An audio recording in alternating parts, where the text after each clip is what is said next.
Rathbones Look Forward series with Andrea Catherwood.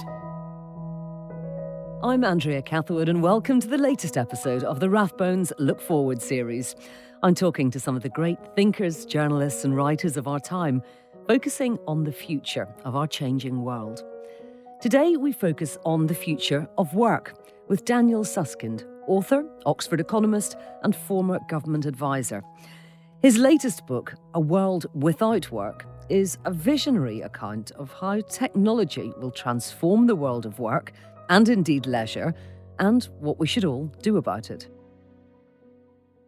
Daniel, welcome. It is a pleasure to have you here today. Oh, it's a great pleasure to be with you. A World Without Work. It's an amazing title for your book because just a few months ago, it might have been very hard for any of us to have imagined that. But so much has changed since just March of this year. And I wonder if you think that this pandemic has actually been a game changer and that the world of work is never going to look as it did just a few months ago. I think so. And as you say, I wrote A World Without Work because, every day we hear stories of systems and machines that are taking on tasks we thought only human beings alone could ever do. Making medical diagnoses and driving cars, composing beautiful music and designing lovely buildings. What does all of this mean for the vast majority of us for whom our job is our main source of income?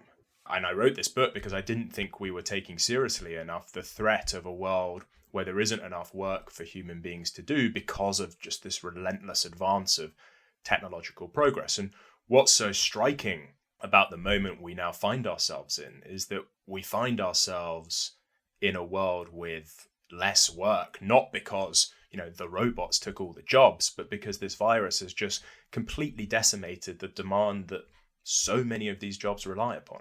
And the measures that we've introduced, lockdowns, for instance, have constrained so many of these parts of the economy that would have traditionally provided people with lots of work. And so lots of the challenges that I thought we'd face in the coming decades because of automation, we now face right now because of this virus. And many of the interventions that I discussed and debated with myself about in the book, we now find ourselves appealing to. Again, not because we're trying to respond to the threat of automation, but we're trying to deal with this virus. Indeed, and we'll come on to talk about that a little later because I was struck reading the book about how some of the other things that you talk about that sounded quite futuristic or radical are actually things that Rishi Sunak, the Chancellor, has brought in quite recently. That's right. And we'll also talk, of course, about the long-term impact of COVID-19. But I'd like to bring you back, if I may, to the beginning of your book, and indeed to one of my favourite tales of economics and invention, the Great Manure Crisis of 1890. Just talk us through it and why it's so relevant. Of course. And the Great Manure Crisis of the 1890s shouldn't have come as any surprise. For some time in big cities like London and New York, the most popular forms of transport had relied upon horses, hundreds of thousands of them, to heave cabs and wagons and, a whole spread of other vehicles through the streets. And inevitably with these horses came manure and lots of it. One enthusiastic health officer working in Rochester in New York calculated that the horses in his city alone produced enough to cover an acre of land to a height of 175 feet. So that's almost as high as the Leaning Tower of Pisa. And you have stories of people at the time extrapolating from that sort of calculation to a sort of inescapably manure-filled future. So one New York commentator who predicted that piles of manure would soon reach the height of third-story windows. A London reporter who imagined that by the middle of the 20th century, the streets would be buried under 9 feet of the stuff. And the story goes, it said that policymakers just didn't know what to do. They couldn't simply ban horses from the streets. The animals were far too economically important. But of course, the twist in the tale is that in the end, the policymakers didn't need to worry. In the 1870s, the first internal combustion engine was built. In the 1880s, it was installed in the first automobile. And then only a few decades later, Henry Ford brought cars to the mass market with his famous Model T. And by 1912, New York, in fact, had more cars than horses. 5 years after that, the last horse-drawn tram was decommissioned in the city, and the Great Manure Crisis was over.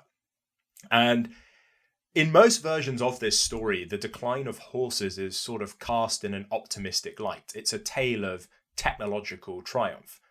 But for Wassily Leontief, who was a Russian-American economist who would win the Nobel Prize in 1973, the same event suggested a far more unsettling conclusion. What he saw instead was how a new technology, this combustion engine, had taken a creature, that for millennia had played a central role in economic life and had banished it to the sidelines. And in a set of articles that he wrote in the early 1980s, Leontief made one of the most infamous claims in modern economic thought. What technological progress had done to horses, he said it would eventually do to human beings as well, drive us out of work. What cars and tractors were to them, robots and computers would be to us.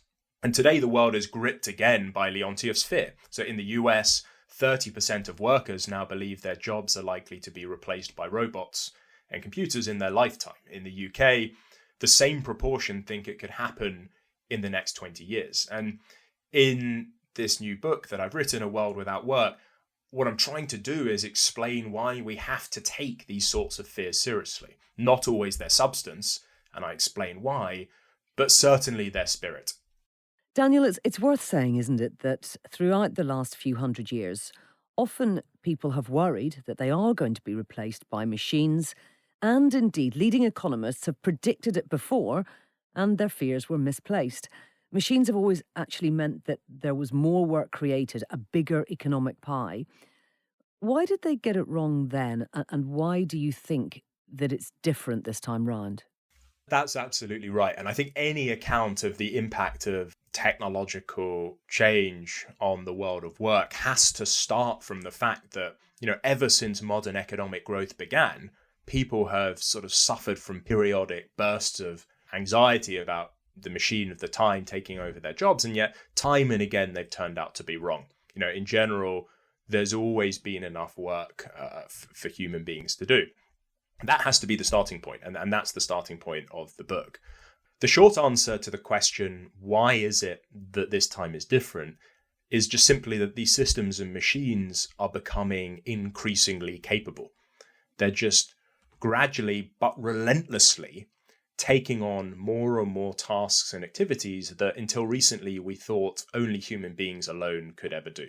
The longer answer is that when you look at the different economic forces that have helped workers in the past, that have tended to increase the demand for the work of human beings, I think there are reasons to be worried that those economic forces will not be as strong in the future. So just, one example, you mentioned this idea of the bigger economic pie, and in a sense, yes, people have been displaced from certain corners of the economy, but as the economy has grown and got larger, there's been work elsewhere for them in the economy to do. But yet, when you look at particular corners of the economy today, that story doesn't hold. So, take the UK agricultural sector, for instance.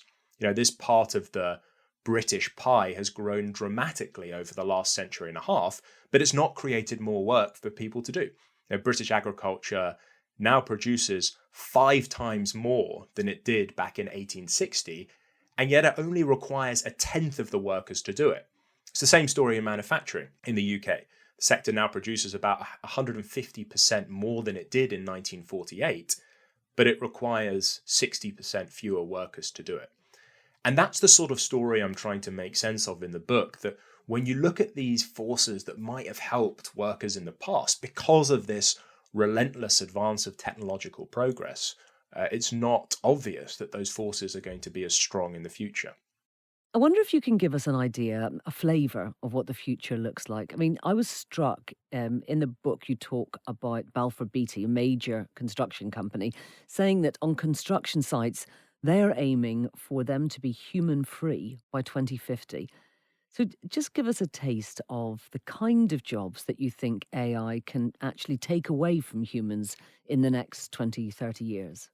Yeah, I mean, I should just preface all of this by saying, if anyone picks up the book hoping for an account of some sudden technological big bang in the next few years, after which we all wake up and find ourselves without work, they're going to be disappointed, because I don't think that's likely to happen. Work is going to remain for some time to come. But what I do worry about, and this is the worry that runs through the book, is that as we move through the 21st century, more and more people are just gradually going to find that they're not able to make the sorts of economic contributions to society that they might have hoped or expected to make in the 20th century. So it's a less sort of sudden or dramatic story, but I don't think it's any less troubling. So it's not a story about, large parts of the labor market suddenly disappearing. And one of the points I also make in the book, that actually this focus that we all instinctively have on trying to identify jobs which are at risk, or jobs which are safe, is not a very revealing way to think about the future. And the reason is that because when we think about the future of work in terms of jobs, we're encouraged to think of what we all do in our jobs as a sort of monolithic, indivisible lump of stuff. Lawyers do lawyering, doctors do doctoring, teachers do teaching, and so on. But, all these different jobs are made up of lots of different tasks and activities. And while some of these tasks and activities can be automated, others are very hard to automate. But the changes, again, are less dramatic. It's changes in the sorts of tasks and activities that people do, rather than sudden disappearance of, entire jobs. And this has been reflected in research on work as well, that there's very few jobs which can be entirely automated. But there are many jobs which have a very substantial chunk of them that can be automated. So rather than there being, for example, no lawyers, you're saying that there will just be many fewer lawyers, because a lot of the document checking, etc., can be done by AI, and then you need an overseeing partner to check it all out at the end. That's right. I mean, so, the idea is that there'd be fewer people doing different things. And it's not always the interesting things that remain. And this is a point that I try and emphasize in the book, that there's often a sense that what it is that we can automate are the sort of boring, repetitive, routine, dull stuff, and that we can get that out the way, and that these technologies will, in a sense, free us up to be more human, to do the sorts of things that we always wanted to do in our jobs. And it's an idea that's baked into the language that we use. The word robot comes from the Czech word robota, which means slavery or drudgery. There's an idea, machines do the repetitive or the dull stuff, but that's actually not true. Some of the things we find most interesting to do with our heads turn out to be easiest to automate. Predicting the outcome of a legal dispute, or drawing up a legal contract, or making a medical diagnosis, or composing an earnings report or a news report. These are things that many people get a lot of stimulation and interest from, and yet they're relatively on the sort of spectrum of things that are hard or difficult to automate. They're relatively easy to automate. Conversely, some of the things that we find most dull and most unstimulating are the hardest to automate. Whether it's why we don't have a good robotic cleaner, for instance. Many of us would rather not have to empty our dishwashers or clean our houses. That's pretty dull, repetitive work. But we don't have a system or machine that can do that stuff, because actually it's very difficult to automate. What about jobs that require empathy? Because very often we think that those are the jobs that can't be replaced by robots, if you like. You talk in the book about robots being able to do some of those jobs, not because we can give them the power of empathy, but because robots can circumnavigate the need for empathy. That's right. And it's a general point, which is that it's not just the faculty of empathy, but it's also things like creativity or judgment. Traditionally, many of us have thought that machines and systems could never do things that require those sorts of faculties from us. And yet, exactly as you say, increasingly they can. And the reason for this is that a revolution, I think, has taken place in the world of artificial intelligence. And I write about this a lot in the book, which is that in the beginning, when artificial intelligence as a field was first finding its feet, the dominant view in the field was that if you wanted to build a machine to outperform a human expert, you had to sit down with a human expert, get them to explain to you how it was they did whatever it was you were trying to automate, and then you tried to copy them. So if it was a machine behaving empathetically, you try to understand the rules or the thinking processes that a human might go through if they were empathetic, or if they were exercising judgment, you might try and copy, again, the rules or the thinking processes that they went through. And of course, that approach hit a very clear dead end, which is that if you ask a human being, how is it you exercise judgment, they're going to struggle to explain themselves. If you ask a doctor, how do you make a medical diagnosis, they might be able to give you a few rules of thumb, but ultimately they'd struggle. They'd say it requires things like gut reaction, instinct, intuition. You need to look the patient in the eye. You need to get a feel in the room for what the problem is. And because those things were very hard for us to explain, many people thought they'd be very hard to automate. If a human being can't articulate how they do these things, where on earth do we begin in writing a set of instructions for a machine to follow? But if you look at the systems and machines that are increasingly being used today, they don't try and copy the way that we think or reason, the way in which we interact empathetically, or the way in which we exercise our judgment or our creativity. A system developed at Stanford that can tell you whether or not a freckle is cancerous as accurately as leading dermatologists. It's not trying to replicate the judgment that a human doctor might use. It knows, understands nothing about medicine at all.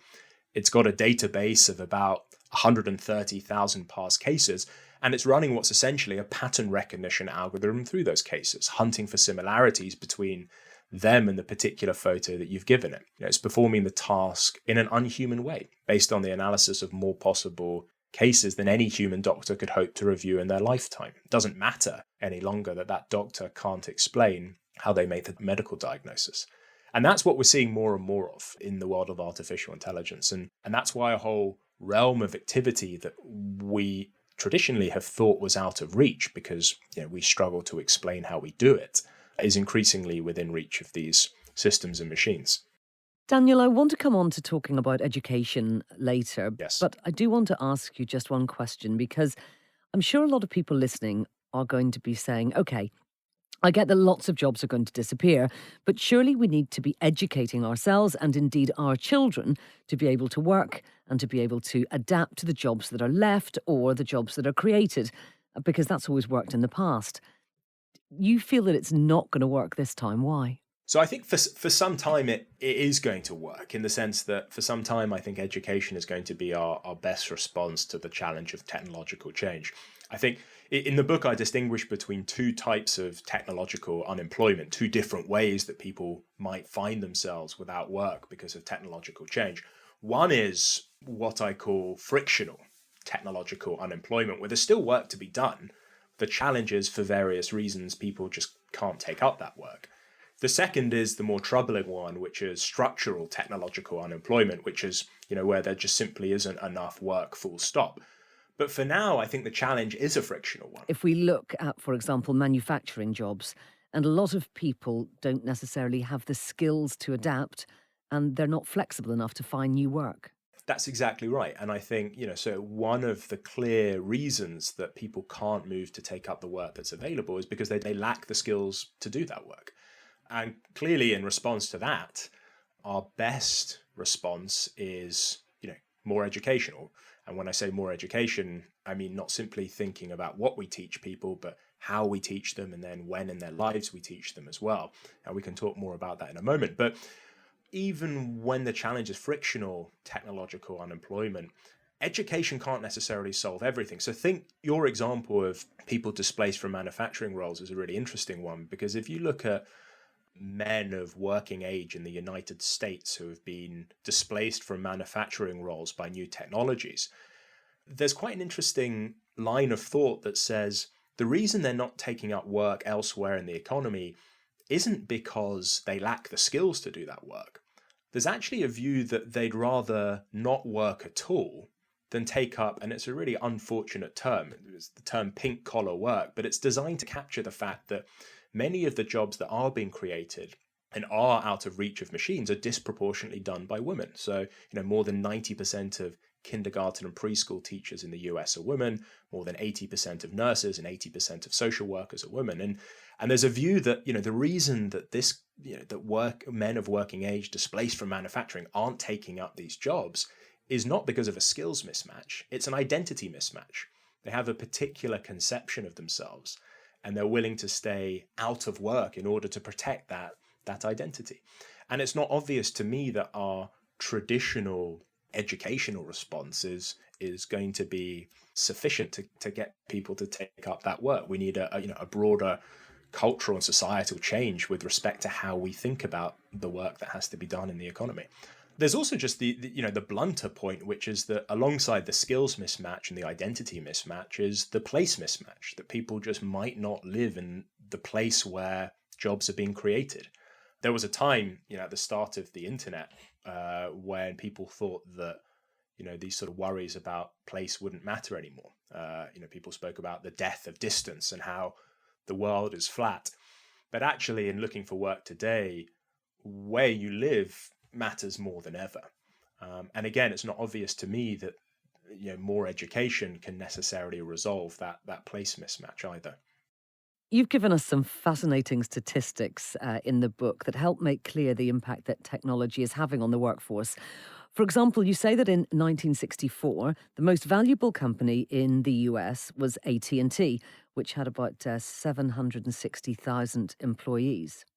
In 2018, the most valuable company in the States was Apple, and it had only 132,000 employees. It gives us some idea of the scale that these leading companies just need fewer workers. And as robots encroach on our jobs, you lay out some of the challenges that brings in the book. And one of the major ones that you talk about is the challenge of economic inequality. Can you talk a little bit about how AI and tech have created more inequality, how they've contributed to it? Yeah, and I don't think it's a coincidence that today worries about economic inequality are intensifying at exactly the same time as worries about automation are getting worse as well. I think the two problems are very closely related. Today, the main way that we share out income in society is through the labor market. For almost everyone, their job is their main, if not their only, source of income. And inequality is what happens where some people get far more for their efforts than others. And technological unemployment is simply, a more extreme version of that story, but one that ends with some people getting nothing at all. And both of those stories are driven by technological progress. They're both stories about how technology makes certain people's work far more valuable, while at the same time making other people's work less and less valuable. And so, those who see sort of technological unemployment, a world with less work, as a sort of distant problem lurking out of sight in the future that we don't really have to worry about today, I think that's a big mistake, because I think it's very closely related to the inequalities we see around us today. In a really quite a real sense, inequality is a sort of birth pang of the technological unemployment to come. The two problems are very closely related. And the comparison with COVID-19 is very interesting, because for me, the fundamental economic challenge that we're going to face in a world with less work is this challenge of inequality. It's how do we share our income in society when our traditional way of doing so, paying people for the work that they do, is less effective than it was in the past. And that, in a sense, is exactly the challenge we face with COVID. How do we share our prosperity when we can't rely upon the world of work to do it, as it might have been able to do until very recently? Indeed, we'll talk more about that, because it's a very basic question, of course. If we can't work, how are we going to get paid? What are we going to live on? There has been a lot of global interest in the idea of universal basic income, and of course it's been talked about a lot more recently in light of the economic effects of COVID-19. In your book, I was fascinated to read about the idea of conditional basic income. I don't think I've come across that before at all. Can you just talk us through the differences between universal basic income, where everyone gets a flat rate, if you like? Yeah, I mean, so the answer to that question before, how do we share our income in society when we can't rely upon the world of work to do it? The answer that I set out in the book is, well, we're going to need the state to do it. We're going to need the state to take a far larger role in sharing out prosperity in society. And we've seen a Conservative government take on a very big state role during the pandemic, which we just wouldn't have expected to see. And I think probably reading your book during the pandemic, I saw your book in perhaps in a different light. Ideas that might have seemed really radical within the book are now something we're actually experiencing at the moment. Well, I think that's exactly right. Not only do we face this challenge of inequality or challenge of sharing out prosperity in society at the moment due to this virus, but many of the proposals that I wrote about in the book, responding to a world with less work, not because of a virus, but because of automation. And as you say, that some people at the time when the book first came out a few months ago dismissed as being too radical are precisely the sorts of interventions that we're seeing being adopted around the world. We have seen the state in almost all countries step forward to take on a role in sharing out prosperity that would have just been unimaginable to many people a few months ago. And so it's been a sort of confirmation to me that the ideas and the interventions that I was writing about in the book that did seem quite radical were, on the right track. And one key part of this is the universal basic income. That's a way in which the state can share out income in society by giving everybody in society a basic income, a basic pay packet, independent of whatever their work status is. So it doesn't rely upon the labor market. And in the book, I'm actually quite, as you say, I'm quite skeptical of the idea of a UBI, not because I think the basic income part of it is a bad idea, but what worries me is the universality, that everybody gets it with no conditions attached. And that's why I argue for a conditional basic income in the book, which is something slightly different. And the reason for this is that, today, social solidarity comes from a sense that everyone is paying into the collective pot through the work that they do and the taxes that you pay. And if you're not in work, there's an expectation that you're looking for work or actively training for alternative types of work. What worries me about a universal basic income is that it runs against that it's quite hard to see how you maintain a sense of social solidarity when only some people are paying into the collective pot and others are not. And so what I argue is that you want to attach some conditions to the basic income. And they may not be economic conditions because, there may simply not be work for people to do in order to make an economic contribution. So I say, let's try as a community, as a society, to identify sort of non-economic contributions that people might be able to make in return for a basic income. So there's a sense that even if you're not paying into the collective pot in an economic way, you might be paying in another way. And it might sound quite radical, but in a sense that, there's large parts of life today which are exactly like that. Today, for instance, 15 million people in the UK volunteer, which is half the number of people in paid work. A huge amount of people already do work that we think is very socially important, but doesn't necessarily have an economic value attached to it. Andy Haldane, the chief economist at the Bank of England, estimated that the value of that volunteering in the UK was about £50 billion, more than the energy sector here. Incredibly valuable work. And the argument I'm trying to make is, well, maybe we should be recognizing some of that work in return for a basic income rather than necessarily requiring everyone to do paid work instead. I'm also interested in inequality in terms of the types of work that we do. The pandemic has starkly showed us the monetary value that we place on essential workers, those people that are stacking shelves in supermarkets or working as a hospital porter. We've realised their value is so high in terms of our societal need, and yet their pay and their conditions are often some of the lowest. They might well be on 0 hours contracts, etc. Our economies and societies, we know, would collapse without having these people around. So do you think we're actually going to reevaluate their worth as we emerge from this? And if so, how will that work? How will we do that? This is something I wrote about before the pandemic, and I think the pandemic has really drawn attention to it, that there is, when we called doctors and nurses and care workers and social workers and teachers and criminal lawyers and others key workers, there was a sort of twofold irony to it. One was that these roles have, been key for some time, and that status is just simply not reflected in their pay. There's also the irony that, some of these roles are precisely the sorts of so-called low-skilled workers that current post-Brexit immigration controls would have kept out. And yet we rely upon these workers so heavily. I mean, I'm not a determinist. I don't think that we're necessarily going to narrow this gap between the social value of the work that so many people do and the comparatively low market value that they receive in the form of a wage. I don't think that's going to narrow necessarily, but I don't think it's a bad thing that this crisis has really drawn attention to those mismatches. And I also think, in some countries, it's going to be easier than elsewhere to narrow it. So, in the UK, for instance, the state is the main employer for many of those key workers. It could narrow that difference between the social value and the market value of those people's work if it wanted to, and if people, call loudly enough for it. What it also has done is it's drawn attention to the fact that conversations about the future of work, where we just simply talk about how many jobs there's going to be for people to do, X% of jobs are going to be automated, accountants are in trouble, but physiotherapists are safe. Those sorts of conversations which take place at the level of jobs is to miss another really important part of this story, which isn't just simply what technology does to the number of jobs, the quantity of jobs, but also what it does to the quality of jobs. What does it do to the pay of this work, the security of this work, the stability of the work?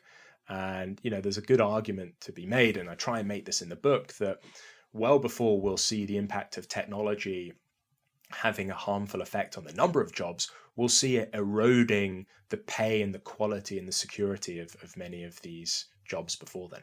And so, the more attention on that sort of phenomenon, the better. In order for any kind of universal basic income to work, of course, the government needs a big pot of money to pay for all of this. It needs to be big state. Now, you do give the example of Apple in 2014, when they paid almost no tax in Europe at all. It's been very well documented that these big companies, particularly companies that are very profitable, are just not contributing the amount of tax that they should. So we're going to have a really big problem, aren't we? If we can't get these companies to pay tax, how are we going to share out this pot of money with people that no longer have jobs? I think that's exactly right. And that seems to me to be one of the big challenges we're going to face in the coming years. The answer is that it requires far greater international cooperation on tax policy with respect to these companies. But as we've seen during this pandemic, even during the sort of crisis that we've faced, this incredibly acute crisis, it's incredibly difficult for countries to cooperate and coordinate. And this is what's really concerned me in the last few months, and this is what I've been writing more and more about, is about how it really does look like one of the reasons the international response to the pandemic has fallen so far short has been a lack of international cooperation.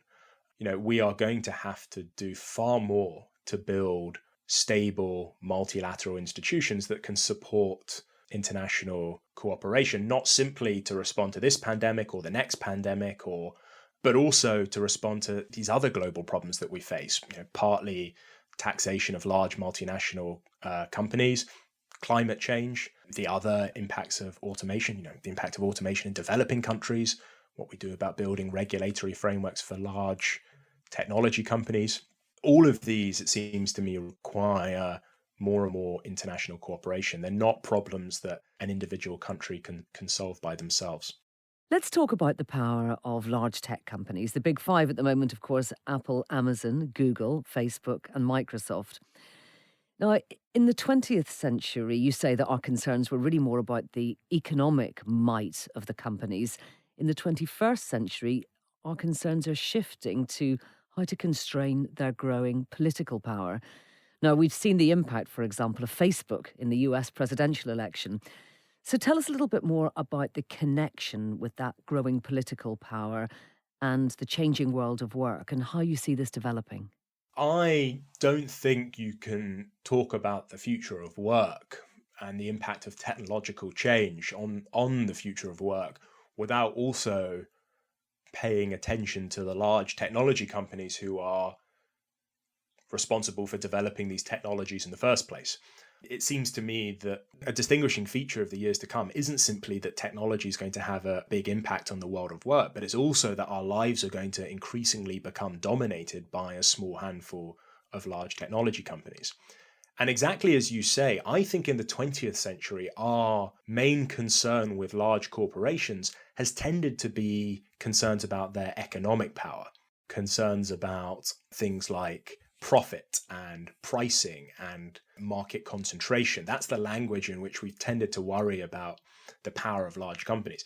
I think increasingly, and I think this is going to become more and more the case in the 21st century, our worries are going to be about their political power. As you say, their impact on things like liberty and democracy and social justice and so on. So, concerns about Facebook today, yes, there are some people who are concerned about their profitability and so on. But I think far more alarming is their impact on not their economic power, but their political power, the impact that they have on how we live together in society. That, Russia, for instance, is said to have been able to use the platform to influence the 2016 election. That's not really a worry about the economic power of Facebook. It's about their political power. And these issues about political power, I think, are just going to become more and more pronounced and more important. Now, we know how much these companies are trying to shy away from any kind of regulation being imposed on them.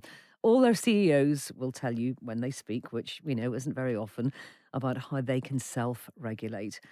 We've seen Twitter banning political advertising, for example, and they have introduced limited fact-checking. All of these companies are trying to do the bare minimum so that they can stop regulation coming onto them from outside. I wonder if you think that it's really too late for us to stop them. Are they just too powerful now for the government to regulate them effectively, and indeed for governments internationally to do that? I don't think so. And I think they're certainly only going to become more powerful over time.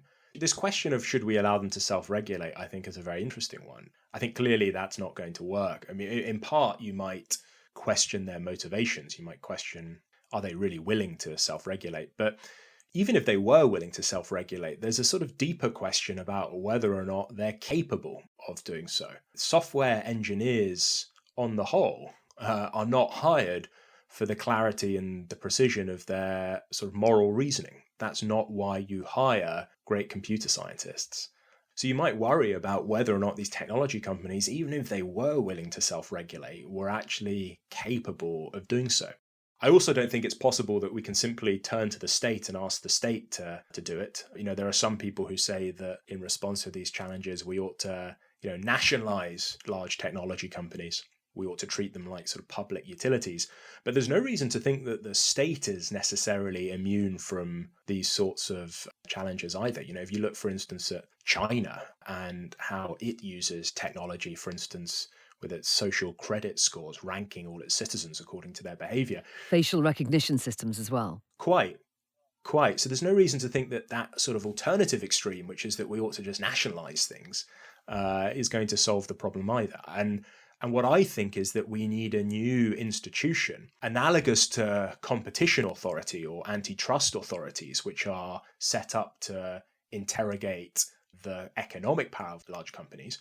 But we need it to do it not with respect to economic power, but this new institution to do it with respect to political power. And I think it needs to be staffed, and this is quite important, it needs to be staffed by people who are quite different from the sorts of people who staff competition authorities and antitrust authorities. Economists who tend to staff them have lots of really useful tools for thinking about issues like pricing and profit and market concentration and so on. But those tools are not particularly useful at all in thinking about issues like democracy and freedom and social justice and whether or not they might be under threat. And it might sound like I'm shooting myself in the foot as speaking as an economist, but I don't think we're the sorts of people who should be playing the most important role in these institutions, which are designed to constrain the political power of these large technology companies.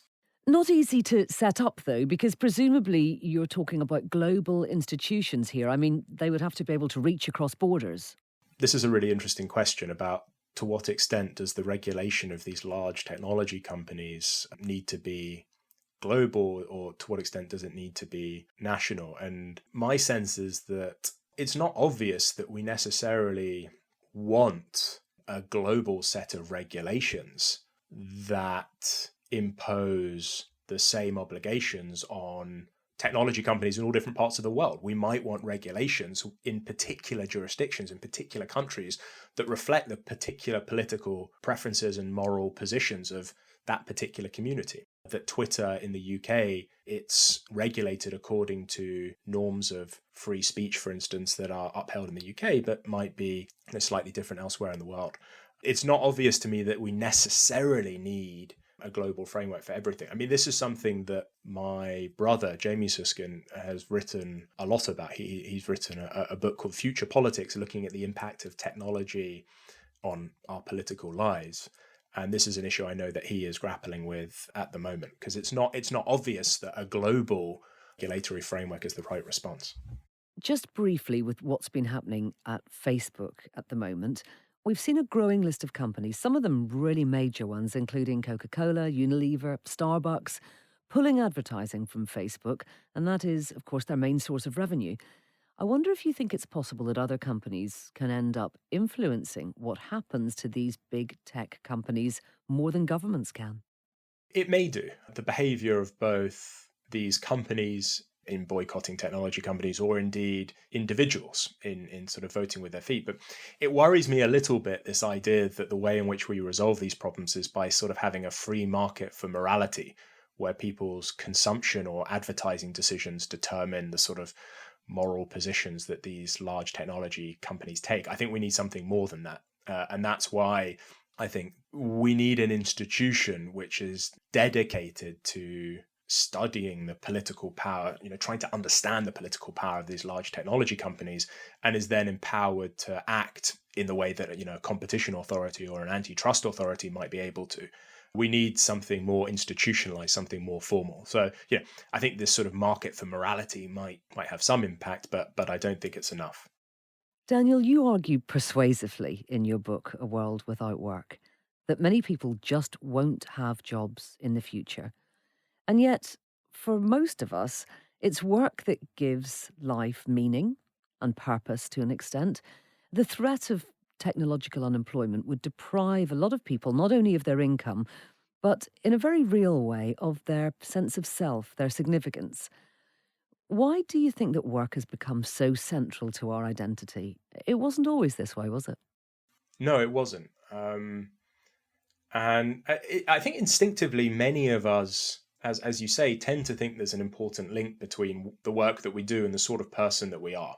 That work is a source of meaning and purpose and direction. I like the story of the Jewish mum who goes to the seaside with her son, and her son goes for a swim in the sea, and it turns out he's not a very good swimmer, and he's sort of drifting away from the shore, and his mum sees him struggling and cries for help.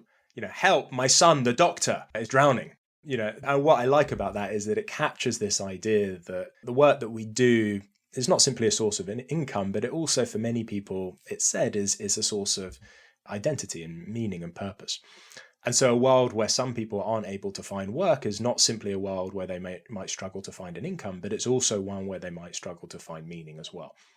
I suppose one of the things I'm trying to do in the book is that show that this link isn't necessarily as strong as we might imagine.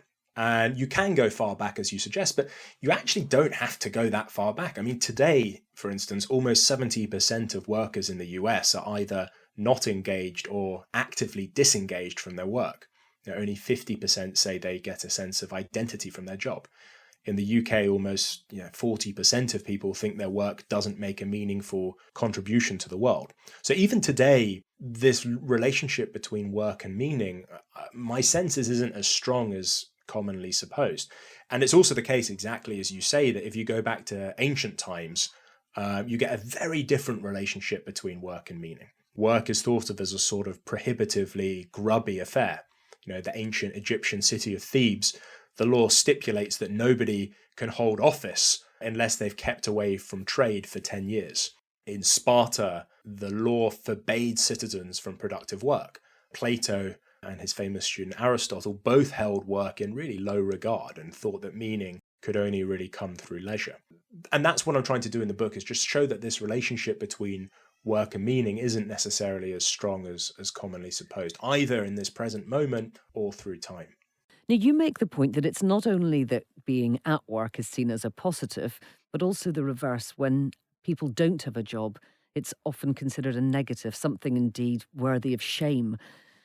Tabloids whip up resentment about the unemployed. They use language like benefit scroungers. And when we look at some very stark statistics, we find out that suicide rates among the unemployed are about 2.5 times higher than those who are in work. So it is clear that we're going to have to counter a stigma that can be attached to unemployment. How do we go about doing that? I think that's right. If you take seriously, and again, I don't think, this is necessarily the challenge we're going to face from technological change, at least in the coming years. We're not going to have some big bang where all of a sudden chunk of people can't find work to do. But as I said, I do worry about this gradual impact of more and more people finding they're not able to make an economic contribution. And what it becomes is, it means that these debates about the future of work become less and less debates about the future of work and more debates about the future of leisure. And that just as today we're very comfortable with thinking about labour market policies, about how we might intervene to shape people's working lives, I think more and more we're going to have to think about leisure policies, about how it is that we might intervene to shape people's spare time as well. Let's talk about education, because our schools are set up supposedly to prepare children for what they can expect as adults. Do you think that we're spending far too much time at school or university teaching people to do tasks that can actually be done better by machines, or indeed that won't exist by the time they go out into the workplace?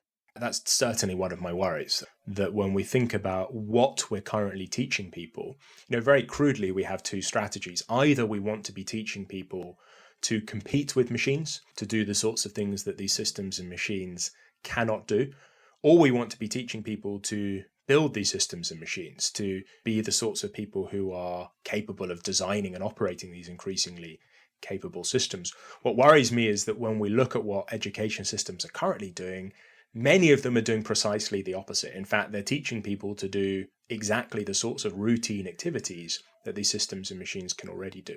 So that's part of what worries me. What also worries me, and I mentioned this earlier, is not just what we're teaching people, but it's also how we're teaching people, and it's also when we're teaching people. So on the how, if you were to, step into a time machine, as people have, other people have suggested, and travel 100 years back in time and step into a classroom, it would look remarkably similar to what most classrooms look like today, or at least until 3 months ago. The way in which we teach people hasn't changed in spite of the existence of many quite interesting technological alternatives. And so one of my hopes is that, in a way, a sort of slightly more positive way of thinking about what's happened during this pandemic is that many organizations and companies have been forced into a sort of massive unplanned pilot scheme in the use of technology in the workplace. And we're going to find out that some things work well and other things don't work well at all. And this is going to be, I think, particularly true in education as well. And I hope that the education system as a whole can learn the lessons of what sorts of technological innovations could be kept and maintained as we move and recover from this crisis. But the third thing is also when we teach. I think there's still a cultural presumption that education is the sort of thing you do at the start of your life. That's when you take it seriously. That's when you invest in it. And then once it's done, your education's over and you can sort of move through life and you don't have to worry about it again. And I think that's a great mistake, because there's a huge amount of uncertainty about what skills and what capabilities are going to be valuable in years to come. And the best response to that uncertainty is flexibility, a willingness to retrain and reskill as you move through life with the same sort of intensity and seriousness as you might have done at the start of life.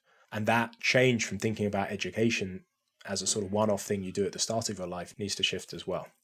I wonder if you can give us a couple of practical examples of what we're teaching that we shouldn't be teaching, and indeed how and what subjects we should be looking at, how we should be educating our children and young people, and indeed perhaps all of us if we choose to go back into education during our lifetime.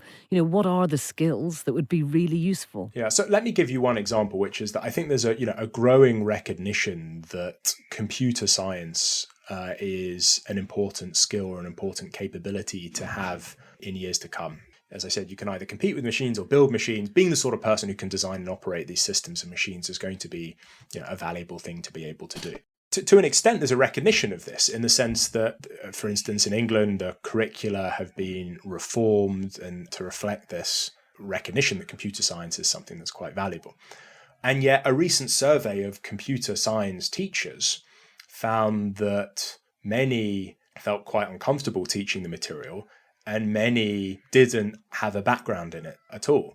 My fear is that what happened here was that the teachers who had been previously tasked with teaching information communication technology, ICT, learning how to use Microsoft Word or Microsoft Excel, had simply been asked to teach this new course, computer science, because it had something to do with technology as well. And as a result, weren't particularly well placed to do it. That's an example, I think, of a recognition of, computer science is something that's valuable and important to be teaching. And yet, while we recognize that, we're not yet putting the resources and the financial seriousness behind doing that.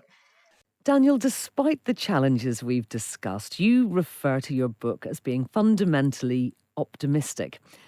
I just wonder how you see the future and why you are so optimistic about how we're all going to cope when the robots are taking our jobs.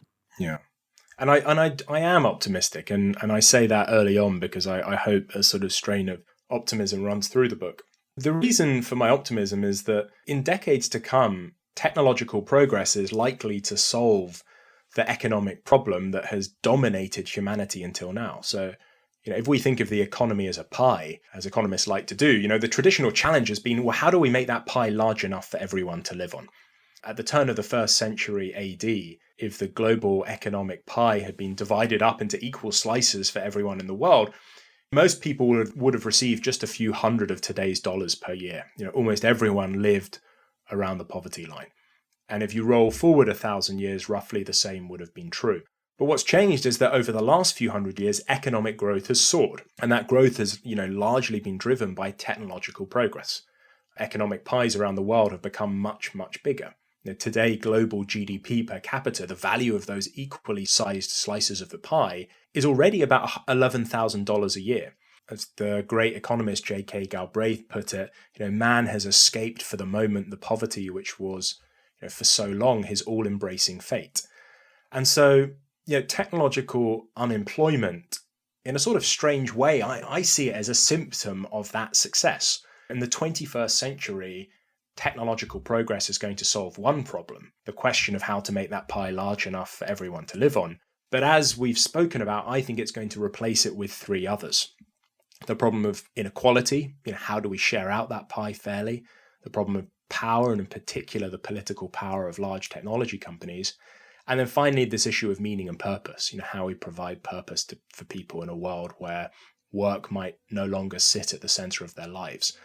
And clearly there's going to be, huge disagreement about how we meet these challenges. But they are, I think, in the final analysis, and this is the spirit of the book, they're far more attractive difficulties to have to grapple with than the one that haunted our ancestors for centuries, which was how to create enough for everyone to live on in the first place. Daniel, that's fantastic. Thank you so much for joining us and for talking to us about this, because it really is so timely and deeply interesting. Thank you so much for having me. Such a pleasure to talk with you.